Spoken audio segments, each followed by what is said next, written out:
Welcome back to Style Over Substance with me, Scarlett. And I'm Mim. And today we are discussing the designer things we wouldn't buy. Yeah. We talk a lot about things that we love, things that we covet, the luxury stuff that we see influencers have, all of that stuff. But we very rarely talk about things we would absolutely never buy or maybe have bought and regret buying. And our like no list. Yeah. So I think it'll be fun. I think it's a great topic of discussion, to be honest, because although we like luxury, we don't actually buy a lot of luxury.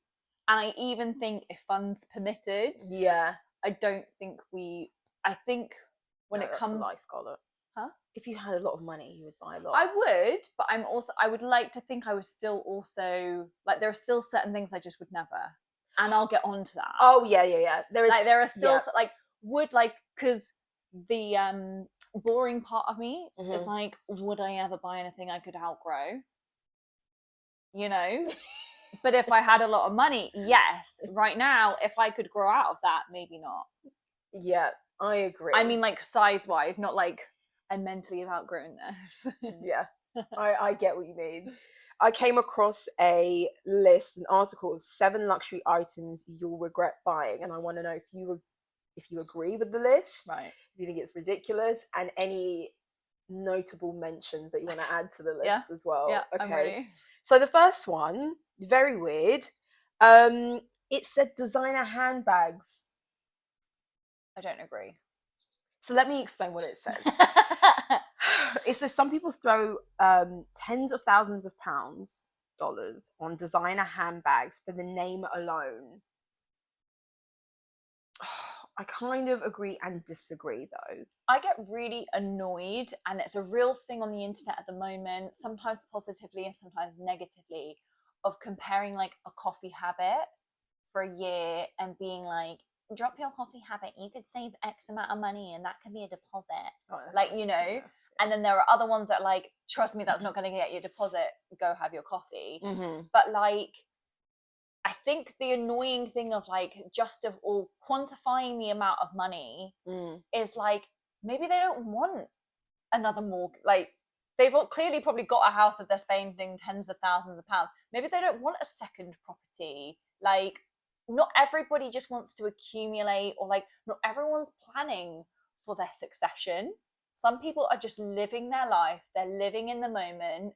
Some people might not have children. Like, what are we doing it for? You have to. Some people are doing it just to live a good life. You have to spend some of your money. Enjoy your life. Enjoy some of your money. And things don't always have to make sense. You can just enjoy them. Yeah, exactly. And it's great if people want to pass on their fortune and all of that stuff, but it's also absolutely fine if you don't want to give your kids any of your money. Yeah. Like, then, like, you don't owe them it. No. And if you aren't going to have kids, you go get your Chanel handbag. You go to Hermes. Blow your money, whether you have them or not. Yeah. But I also hate, with this first statement, I hate the generalization of people who buy designer stuff are spending tens of thousands. Most people can't afford that. Yeah. Yes, there are very wealthy people out there. Do they mean like the collective collection, maybe? But it's because I'd like to think in the course of my life I'll accumulate enough bags for it to be. Of course you will. God willing, you know. But it's the idea of like, everyone who buys designer is really reckless and they just buy them for the namesake alone. And it's like, okay, well then you, Mr. Know-it-all, don't buy a Mercedes, because is that not for the brand alone in the sense of luxury? Go get a Honda instead. Do you know what I mean? Yeah. It's this idea that you're just like recklessly spending. You don't know anything about craftsmanship. You don't know anything about quality. That's why you buy luxury designer. You can, and then it's always cars is a really good analogy, actually. What I also hate is they're like, I know this person, you know, these people in Turkey who make really great leather bags and they're equal to any quality that you could ever find anywhere else, and you might as well spend a fraction of the price on those bags. And you're like, but are they cute though?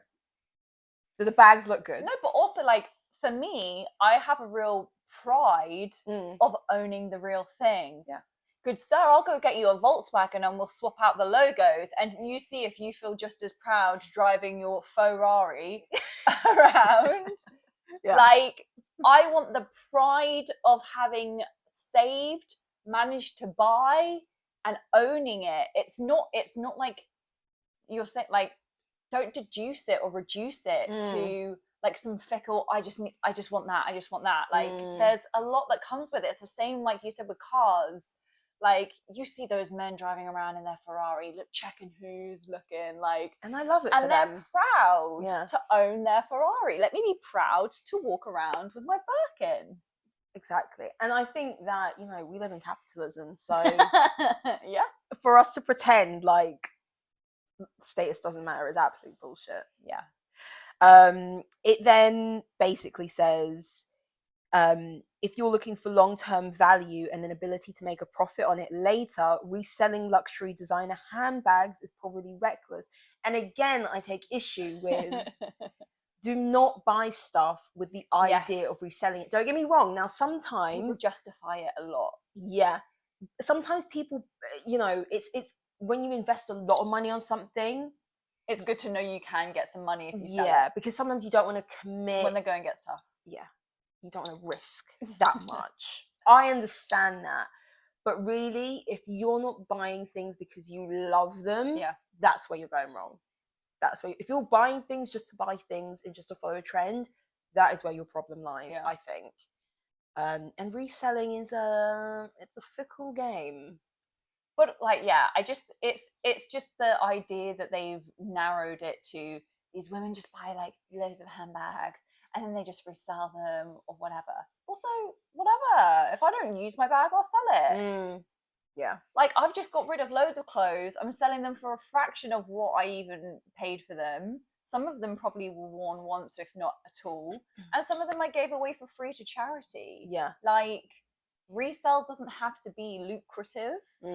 Sometimes you just, if you're not using it, give it a new home.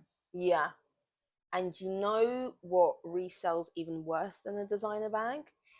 A non-designer bag.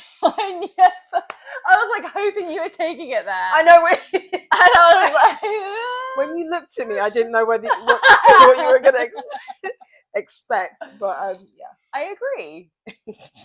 I agree. The next one, which I actually agree with this. Okay. Not for the reasons that you're going to think. Okay. But the next one, in relation to designer items, is unethically mined-find jewelry. Huh? And the reason why I agree with it is I don't believe in buying designer fine jewelry. It's way overpriced. You can literally go to Hatton Garden and get them to make you the same thing. Materials and labor, better quality, to the size and the length and the shape that you want, that you might want to put a spin on it, for cheaper. The reason why I said it might not be the reason you're expecting is the idea of unethically. Now, if you know anything about precious gemstones and diamonds and things like that, is that there is very little workaround of buying mined jewels that are ethically sourced. They come from incredibly poor regions of the world, which are quite frankly exploited. And that's just the way it is. If you're going to buy designer jewelry in particular, it's like saying make sure your clothes are being made ethically.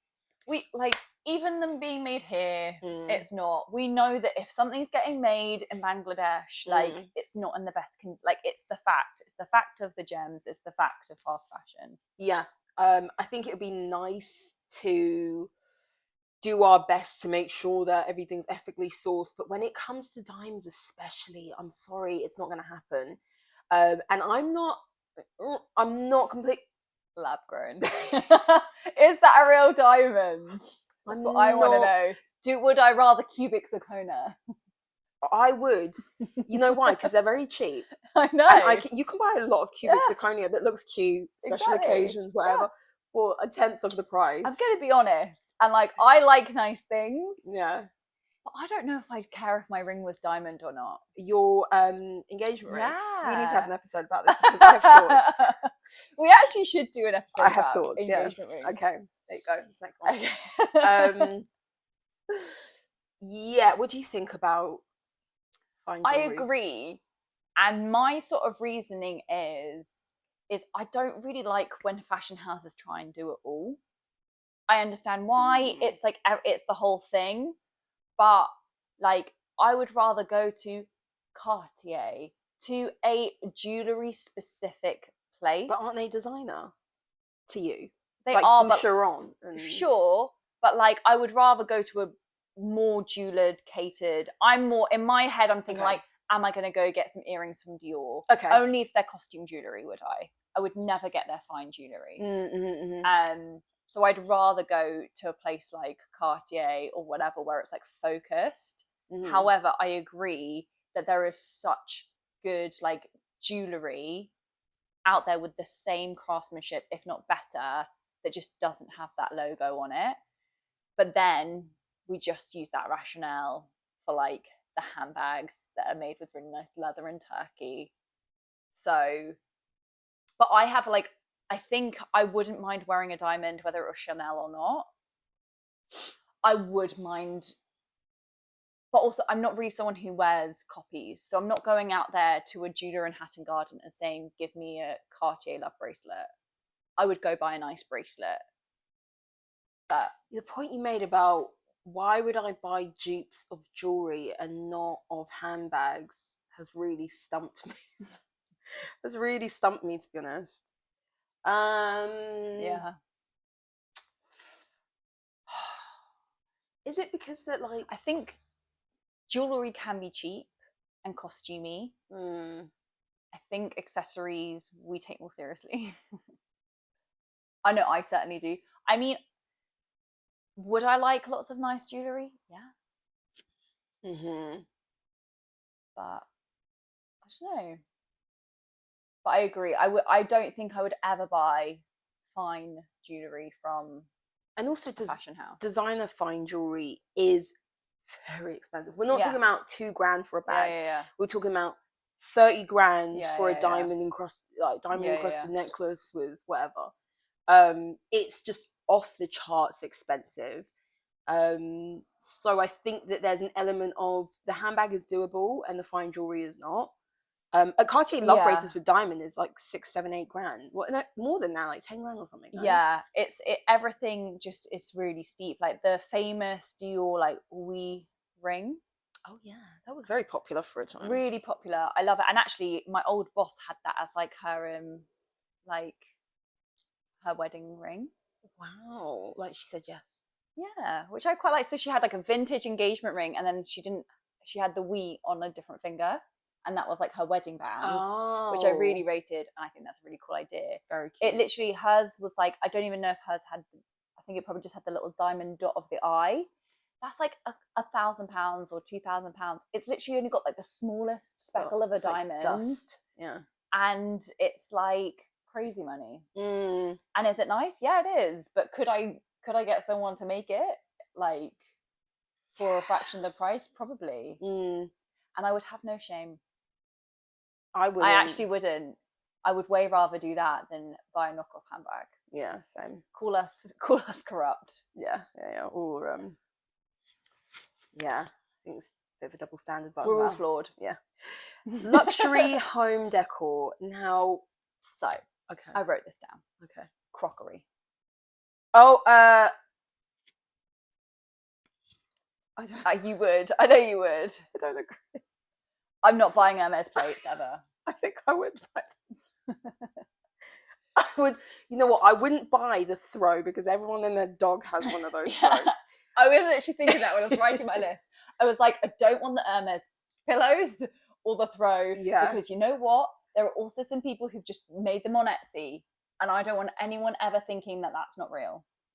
My mum has Versace plates. Or at least she tells us they're Versace plates. And I'm not 100% sure. Are you allowed to use them? I think we've used them before, but honestly, it's not often. Like, because that's my thing of like the Friends skit when Monica's got like her best plates, and everyone's terrified to even like cut their meat on it, and then like Chandler breaks them all. I think it's him. Don't correct me. I just don't want something that I'm that precious over, and it's a set, and then if one breaks, you're ruining a set. All of that stuff. I kind of just want, I know I'd be there when someone's chiseled, like, or I don't even use it for soup and hope someone's. I don't know. Honestly, you've got to use it around the right company. No, I'm being serious. Of course, but the issue, like, I even think of my mum loves to like really scoop her plate. So your mum like she would not be allowed. That's fine. You only pull them out when your mum's not around. Like I don't even really own anything that's nearly as expensive as that when it comes to crockery. But I know now, and I've learned my lesson, that my other half is not allowed to use our champagne flutes. I tell you that. I've hidden them. I bought backups, and they are still in the box. Oh my god, I love it. Because I can't deal with the heartache. Can't be trusted. So he would not be anywhere near my Hermes crockery, my so you Versace. Would buy it? Yeah, I would. Would you? Yeah. And what kind of occasion would you get them out on? A little Christmas moment, not dinner. That's too risky. Maybe like a Christmas breakfast. Right. A little aperitif, Dinner party? A dinner party, yes. Or I'd be like one of those old ladies and I get those little stands for my plates so I can display them in my cabinet. That's what you would do. I think you would display them. Or some people just put them directly on the walls. And display. Yeah. You'd be like one of those Spanish bungalows with just plates on the walls. Yes, that would be my house. Yeah. Tangent. Have you on, again, TikTok, the traveller community? I don't think we have the same for you, page. It doesn't come up a lot, but it's come up a couple times. The traveling community, right, of like Irish descent, and the girlies who obviously they set up home very young, so they've got their own trailer and they decorate. Where are you going with this? So I'm getting there. So they love the glamour. Yeah, I've seen a number of girls, and I think it's culturally, like when they're doing up their place, they buy really expensive plates, and their places are immaculate. Yeah. And they've got their cabinets, like how your gran used to. You got cabinets, you got your plates, you got your crockery, and then when it's Christmas, they decorate it to the nines, like little Santa Clauses and like honestly impeccable. But they have an appreciation for tea sets, right? And I'm not talking any tea set. I'm talking about like the Wedgwoods, the whole collection, and these girls are like in their early 20s, and I'm like, wow, there is a market for these things. And I think I would probably have to take a leaf out of their book and like learn how to. And you see them like spraying all their stuff and cleaning it once a week. And I think I'm too clumsy. That might be. You keep saying you're clumsy, but you really aren't that clumsy, Scarlett. I have broken quite a few things. I think it's also, I like to have things that I'm not scared of breaking. Okay. I think, like, obviously I have nice things that I want to look after, but I think everyday use things like plates, cups, wine glasses, I just kind of like, there are certain things where I just don't. Obviously you've got your best, and would I have nicer cutlery for when people come over? Sure. Yeah. But would I have designer? Just envisioned a Chanel plate. No, I don't think I would. Hand them down to your kids, maybe, or your niece. I just don't see the need for that for me. Fair enough. But on homeware, again, because all I can think of really is like the Hermes throw and the cushions, and it's overdone for me. Yeah, but that's the thing. It's like we're not of that level. Yeah. Of society, so we don't. It's overdone for me. Yeah, I know. We only see like the most bait things online. We don't really have an appreciation for those brands that have been around for a while, that are now, maybe they're not designer, maybe they're more heritage. The distinction is up for debate, whatever. But for us to really see things and be like, I want designer. I would with tablecloths, table linen. Really? What about sofas? Designer sofa, no. Okay. It's a lot of work to keep a sofa nice, isn't it? Yeah, but Cushions maybe, but again, like I wouldn't want necessarily to, although you know what, saying that about the plates, some really beautiful Dior plates that got delivered to an influencer, but again, I wouldn't use them. that's okay. You don't have to use them. But then they're just in a display and I've got to dust them. It's like artwork, though. I'd rather frame a scarf. Yeah. Okay. I'm with you on that. I think that sometimes homeware is a rite of passage when people start earning a level of money and then like, right, I don't want to get Yeah. I've already got the car, I've already got a nice house. Now I need to fill it with things that are almost like a bit too ostentatious. Yeah, and I get that. And like, come find me when I'm a millionaire. Yeah. And see my house full of, you know, Dior plates. a few different sets. This is the Hermes, this is the Dior. Yeah. But yeah, I can't see that ever trumping a different purchase. Okay. It's low on the list. Fair enough. Next one is high-end vacuum cleaners. So companies such as Dyson sell vacuums or Hoovers for as much as £1,000. Dyson also with their air wraps, with all of that stuff. Yeah, what do you think? I'm an owner of an air wrap, so. Are you? Yeah. I do you think my hair looks this good? I've had an air wrap for 3 years. Oh my god, Scarlett, you were like first adopter. I got it really near the start. Like a girl at my work genuinely converted me, and I was like, I'm getting that. Wow. Because it basically, like, I've got naturally quite flat hair, and it just kind of creates a blow dry. I just love it. It's great. I thought maybe you would like, because I know that you blow dry your hair, but I didn't know it was an air wrap. Yeah. I thought you blow dry your hair. Air wrap. Oh, wow. And I love it. It's the only hairstyler I use. Hoover, I have a Shark Hoover.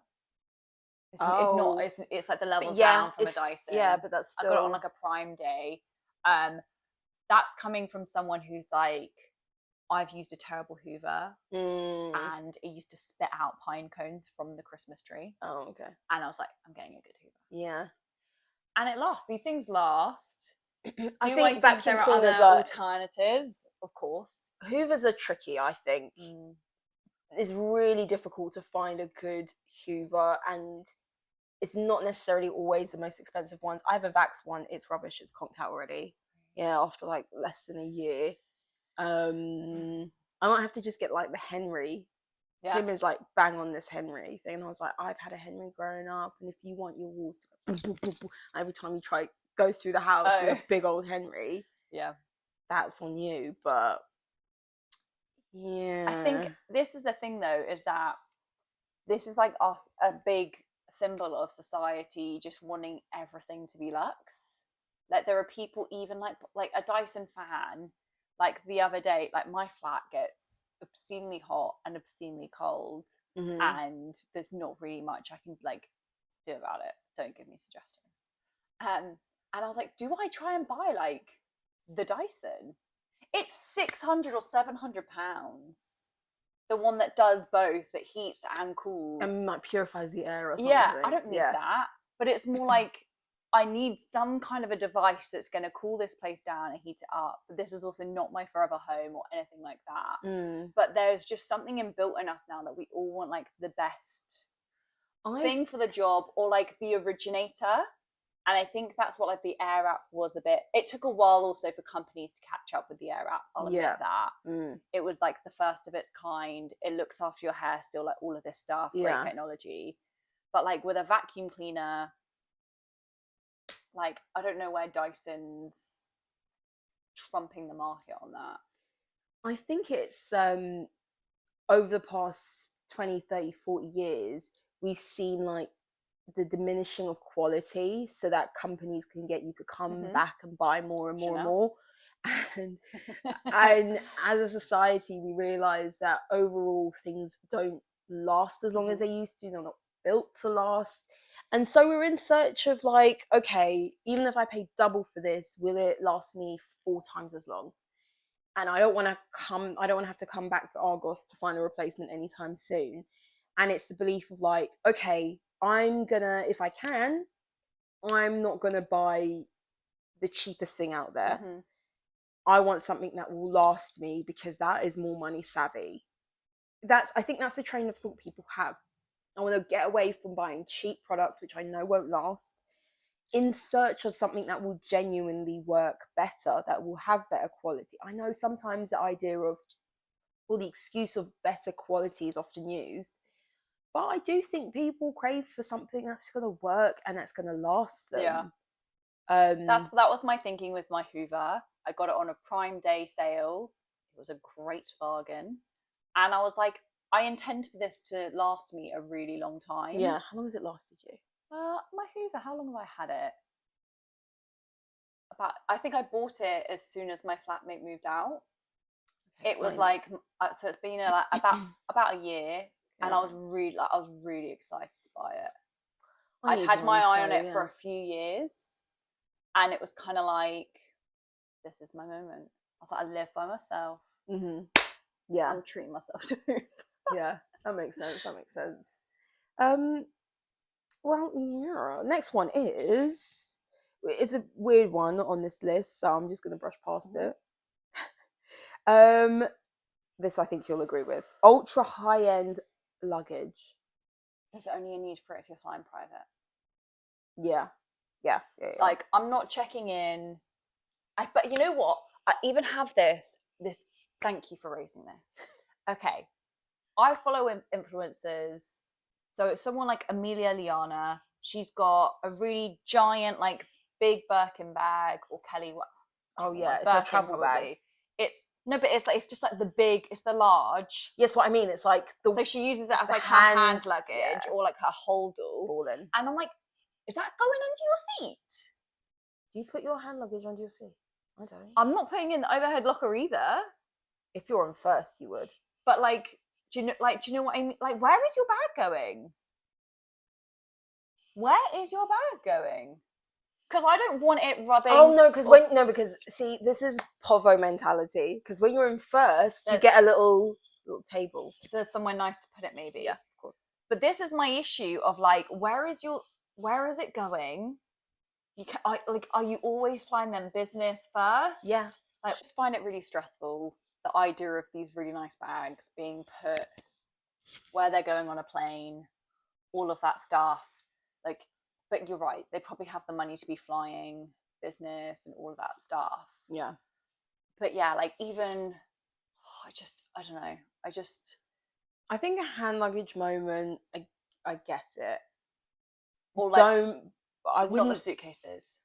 I would not buy a Rimowa. Little old me, regular economy me, not buying a Rimowa to put in the holdall. I already hate, like, I think I got like it wasn't even like a nice suitcase, but I got a new suitcase. We only ever used to have like family suitcases. Yeah. And I like, it gets scratched like it gets absolutely scratched and thrown around. Yeah. And you're trying to keep these things nice. And it's like, someone I follow online has a white Rimowa. She's rich. She's richer than me. And she swears blind that it's like really easy to clean and how it always like bounces back. I just don't want to be stressing it. Like, it's like, you don't want to be gutted when you're collecting your luggage. And it's even if you've got like a little like carry on, sometimes they check it, like you can't be sure. And I just think like, I just never want to be that precious over things. I think there's that. I think that the only way you really want like the Louis Vuitton luggage is if you're presenting it in your house.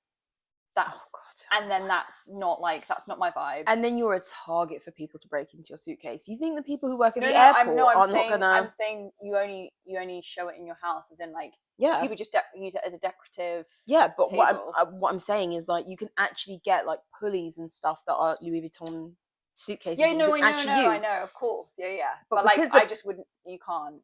Yeah. But the print of that particular brand, there are other expensive suitcase brands, but the design of them are not as iconic as Louis Vuitton, and so just checking we're rolling.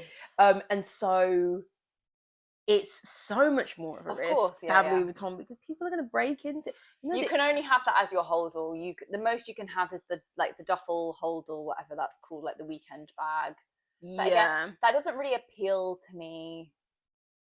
holding those duffels, I don't like them because it's heavy to carry that much stuff. Just like, Yeah, I'll be honest. I've been really tempted recently Mm. by getting a Neverfull. really, Yeah, as a work bag. don't do that. Why? No, not only the Czech one. The Czech one. I can't have that I can't have the LV print. Why a Neverfull? I just want a work bag. But there's like a lot of other brands that just do. I know, but I've been really looking at different stuff, and I Mm. kind of want something that's not black. And Oh. I'm not. This may need to be a whole episode. I'm not a tan girl. I didn't realize that. I despise tan. Leather. Yes. Okay. Like, you know how like those are both seen as neutrals? Yeah. Tan is not in my wardrobe. Tan is not a neutral. I will not wear tan. If you see me wearing a tan belt, tan bag, kill me. Okay. It's just really not, it's just Yeah, not my yeah. vibe. So like, I kind of just want something that like, if I'm wearing black, that works. But if I'm not, that I works. see what you mean. And I also want something that's kind of bulletproof. Mm. So like, and I don't want Michael Kors bulletproof. I want something a bit. Those are bulletproof. I want, but you know what I mean. Yeah. So I'm like trying to like. There's some really nice tote bags, but it's treading like. I don't know. I don't think I'm a Neverfull girl either. I'll be honest. I don't think you are. I think it's going to make you a little bit. It's going to make you look like someone you're not. I think it's going to make me look really not who I am. Yeah. I think it's going to make me look really pretty. Yeah. And like that girl. Yeah. And I'm not her. And I think people misperceive you anyway. Yes. So let's not feed into the narrative. Exactly. But like that's the kind of bag that I'm after. Probably not that one. Having said that, I have now. I'm not buying one, but I've seen them around, and I've been thinking, oh, maybe I need to get one. The Louis Vuitton, what are they called? Like the bowling bag. Oh, I know you like that. I think you've said it before. The mini, is it the Speedy? The Speedy, but not the mini one necessarily, but like the medium size one. Because I can see you with that. Go on like vintage. Because the straps will already be worn and they'll be a really nice colour. Oh, yeah. You don't want like that fresh, like baby pinky, like nude. I don't mind the colour, but leather. I think it's one of those bags that's like, if you're going to like throw it around anyway, you might as well just get secondhand. Yeah. I like it because I've seen some like middle-aged older women who have them and they're really worn out. They're sloppy as well. And they just seem like such a vibe. Like, yeah, it's my bag. My mum's got an old Louis Vuitton bag. You need to pull it out. It's not my vibe. It's mum bag to the max. Is it? It's like it's got a flap. She wore it like every day, but I'm gonna have to inherit that. Yeah. But yeah. Luggage. Not for like again, if I've got that money, it's not going there. I would buy I like the idea of having those like unusually bigger versions of designer bags. So whether it's the Speedy or the Birkin that people double up as a carry-on, I think they're quite chic, to be honest. So that, but the buck stops with like hand luggage, like a weekend bag. Yeah. Not like full on big check luggage. It's a waste of money, and I'm sure people who are wealthy can appreciate that as well. But it's too risky. And you know what you normally see is actually that really wealthy people have those like metal looking. Yeah, the Rimowa ones. Is that what they are? Yeah. Okay. Yeah, they look like the silver, and they look like they look like they're on tour. You know. Yeah, that's the ones. What are your honourable mentions? My honourable mention. So I think I would happily invest in anything that's an accessory. Okay. I think you can justify an accessory. Okay. Practically, like my head's not going to get a lot bigger. Like my eyes, like sunglasses, all of that stuff. Yeah. Jewelry, like costume jewelry, handbags. I struggle with belts. I really do. You've been talking about belts. I'm not a belt girl in general. But I struggle with belts also mainly because they come in black and tan. I think you need to peek outside the normal sphere of. If you go into a store, there's lots of colours. I know there is. But I have a real issue with if I want to wear a logo as a belt. And also I just remember like when I used to do recon in shops, I'm sure that like I saw like this Gucci belt, which obviously everyone has, the GG belt. The buckle was just like, it felt like it was tin. It like there wasn't weight to it. It didn't feel luxury. Really? And I was like, this is a £500 belt, and yes, it's made of leather, but like it will be not that great quality. It doesn't need to be. It will be like seconds, or it will be a skin that like was rejected for a bag, or like that kind of like. But yeah, I just thought like, you've been to Bicester Village. I have. Recently. I need to go recently. Yeah, I need to go soon. I think that's the answer to a lot of your problems. Yeah. But yeah, I just kind of felt like the quality was a bit off for the price. I also have an issue with whether or not I want to wear a logo. I don't want to look flashy. So I think that's where like a lot of I want to always remain like classy looking rather than like logo manic. I hear you.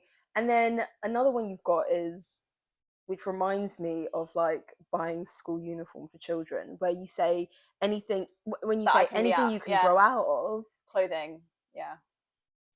But it's like, you wouldn't invest on clothing, designer clothing on a whole, or like specific types of clothing? I think every day. We've talked about this, like it doesn't make any sense. Why would I spend more money on a dress that I'm going to wear once or twice? But I would. Yes. Would I maybe invest, like summer dresses, day dresses? Yeah, maybe. But again, I just find the price of it insane. I think it depends on like your level of designer, because there are certain brands like that are. Now, hear me out. You might not like Michael Kors bags, yeah, but their clothing is a bit better. Sure. Yeah. When you see their runways, you're like, for sure, there are levels, right, yeah. Right. But there are just some dresses that are like £500+. Yes, and I just struggle with that. But this is the thing. I can envision myself, if I was wealthy enough, I'd be on the outlet. I'd be getting my Zimmermann, oh God, of course, yeah, my Tory Birches, my, getting those like sundresses, whatever, cocktail dresses, and like investing in some cool things that I would like to think I'd be wearing it a lot. Yeah. But then you're right. Then you think, oh, will I put on all this weight? Maybe I should buy a bigger size and then grow into it. It's like, I don't know, it just feels, but it might be the fact that like we've grown up with like you get your blazer a size too big and you buy a coat just in year 7, and then you use that same blazer until you're in year like 13. And I think sometimes it's maybe just making your peace with, I'm spending this money and maybe I'm only going to wear this once or twice, like maybe making your peace with that. But yeah, I think it's just then like the washing standards of it all, like it's just everything that comes with owning that is not the lifestyle I uphold right now. Yeah, I was gonna say knitwear maybe, but I think I've moved out of my knitwear phase. Oh, okay. Designer knitwear. Everyone was on the multicolored Loewe loose knit jumper. I think knitwear is very trend based sort of still. Like, I think so. I think the knitwear I would be interested in is like, oh, you don't see that anywhere else. I wouldn't be buying like a really nice black cashmere jumper from. So I would be getting like the Missoni. That's a really clever way. I would be getting statement, and then that's too fickle. Yeah. What's on your no-go list? What else wouldn't I buy? There wasn't a lot really. I mean, you would buy everything. I just think everything in moderation. What wouldn't I buy? Yeah, I think all the things that I wouldn't buy have kind of been mentioned on the list already. I like the idea of having special things and surrounding yourself with special things and things that you couldn't necessarily have before, and now you can have them, and have an appreciation for being able to buy more designer things. But I just think that whatever you buy, make sure you love it. Yeah, and I think also like I think this is why I wouldn't buy the crockery, because I'd save it for best. And I'm a real big believer in like, if you buy something, enjoy it. Yeah. Like, yeah, for sure. That's your hard-earned money. Yeah. Before this episode ends, I have to update you that I bought some outdoor Crocs, which are not Crocs. Yeah, I know, curveball. They're not the boot ones. No, well, the Croc boots. I mean, there's a few iterations. Yeah, there's some new ones. There's some real stressful. So you got some outdoor rubber shoes. Yes, they're Adidas. I thought you were about to say, they're not like those Nike slip-on Air Forces. No, but there's a part of me that kind of likes them, but no, they're not those. But no, these are rubber. They're like a seafoam green color. I'm scared that they'll come and they'll look like gnome shoes. But what was your need for outdoor Crocs? For the days and the occasions that I need to just pop out, but I don't want to put on real shoes. So, like, for example, because trainers are so hard. No, because like we're doing up the house, for example, I live in Crocs inside the house. Mine are destroyed. They are horrible looking. Yeah. And sometimes when I just want to go to Tesco Express, round the corner, dirty Crocs. Dirty Crocs, because then I have, you know what? Normally, I'm the sort of person, we don't allow outdoor shoes in the house. Yeah. We're a shoes off household. Yeah. In this scenario, we can't be like that. But I have this thing where I can't wear my indoor Crocs, no matter how bad they are, outside in the street where there's like piss and shit and all that stuff, and then bring it back into my house. Have you worn them in the garden and then back in the house? Of course I have. Yeah, there you go. This is my garden though. Where the foxes piss and shit. No, I get you. And then I try and be good with stuff like that. Yeah. But there are lazy days. And then it's like, when I leave my house to come to your house, it's like, really, do I need real shoes? No. No, you don't. Because I'm just getting in the car and I just come out. So you're going to wear your special Crocs? If I like them, you'll see them next time. If they look like gnome shoes, I'll return them. Right. I saw them online, and actually my sister shared a picture. Did you buy designer Crocs? What do you mean designer Crocs? Like the Balenciaga ones? Yeah. You know what? Great segue, because my sister bought a knockoff version of them, and honestly, she showed me over video call, and it was like, oh my god, be still my heart. Really? Amazing. Right. I'm embarrassed to admit. The high heel one? Yes.